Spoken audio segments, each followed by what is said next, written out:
Bonjour, je m'appelle Maë, j'ai 13 ans et je suis membre de SOS Petite Bête.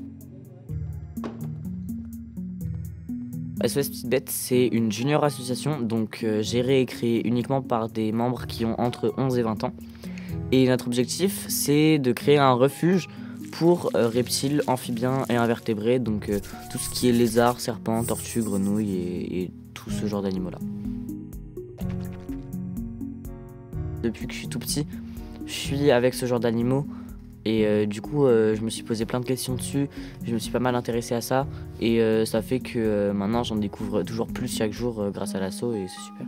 Quand est-ce que j'ai rejoint, je me souviens plus de l'année, mais en tout cas j'avais 11 ans du coup, donc l'âge minimum pour rejoindre l'association et je participais déjà depuis que l'association a été créée, donc vu que c'était un peu chez moi, que c'était mon frère, tout ça, je voulais aider et du coup je fais ça depuis que j'ai 9-10 ans à peu près. Et pourquoi j'ai rejoint? Je pense que c'est surtout parce que du coup, c'est quelque chose qui m'intéresse et aussi, surtout, je pense, c'est le lien social avec les gens, pouvoir parler avec des milliers de personnes différentes, faire des stands, parler avec des gens, tout ça, c'est vraiment quelque chose qui m'intéresse. Et du coup, je pense que c'est un bon moyen aussi de m'apprendre à être à l'aise à l'oral et pouvoir rencontrer des gens, tout ça. L'axolote est l'une de ces petites bêtes prises en charge par SOS Petites Bêtes. C'est un animal particulièrement intriguant, autant pour son apparence que ses caractéristiques biologiques. Le nom axolote provient du nahuatl et signifie monstre d'eau, ATL pour eau, exolo pour monstre. Il fut découvert en 1863 par Alexander von Humboldt, naturaliste et explorateur allemand, qui ramena à Paris un petit groupe d'axolotes. Ils serviront à reproduire 7 individus dont descendent les axolotes que l'on trouve en captivité aujourd'hui. Eux, ce sont des axolotes. Ils vivent au Mexique, donc dans les montagnes, dans des lacs.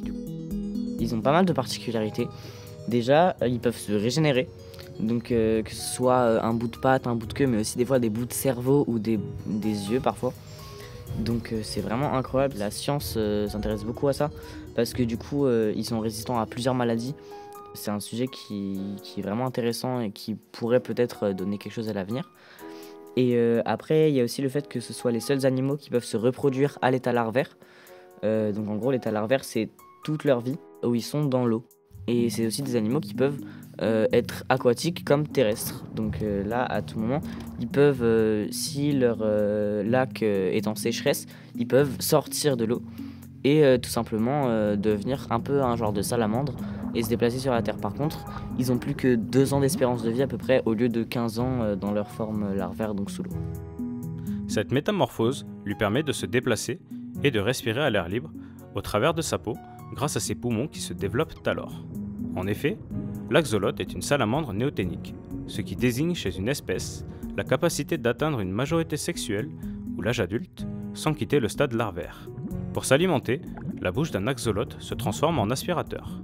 Elle aspire les proies qui passent à proximité, qui comprennent mollusques, crustacés, œufs d'insectes ou petits poissons. Les axolotes peuvent se reproduire dès l'âge d'1 an. Les mâles tentent de séduire les femelles par une danse dite oula, ce à quoi les femelles répondent en poussant le mâle avec leur museau. Elles pourront pondre jusqu'à 1000 œufs sur des rochers ou végétaux qui écloront au bout de 2 semaines. Évoquer un problème, je dirais du coup l'extinction de masse qu'il y a chez beaucoup d'animaux qui touchent beaucoup les axolotes aussi. Parce que déjà leur zone de vie est très peu commune, c'est des lacs au Mexique dans les montagnes qui sont très très froids. C'est vraiment pas mal de choses qu'il faut réunir pour que les axolotes puissent prospérer. Et même là, ils sont pas tranquilles parce qu'il y a la cuisine traditionnelle mexicaine du coup où il y a certains plats qui sont faits à base d'axolotes. Donc il y a plein d'axolotes qui sont tués à cause de ça. Aussi le fait qu'ils aient beaucoup de prédateurs qui puissent pas se défendre forcément parce qu'ils n'ont pas de dents, ils n'ont pas de griffes, pas de moyen de se protéger ou quoi contre ça. Et du coup c'est très compliqué pour eux et aussi le fait qu'il y ait des gens qui s'en occupent pas bien chez eux en captivité. Pour l'avenir, je pense qu'il n'y a pas forcément de solution qui soit miraculeuse, à part peut-être faire beaucoup de reproduction et surtout contrôler la reproduction parce qu'il y a des gens qui font de la reproduction mais où c'est vraiment mal fait, donc il peut y avoir des malformations, des maladies, des choses comme ça qui sont vraiment indésirables.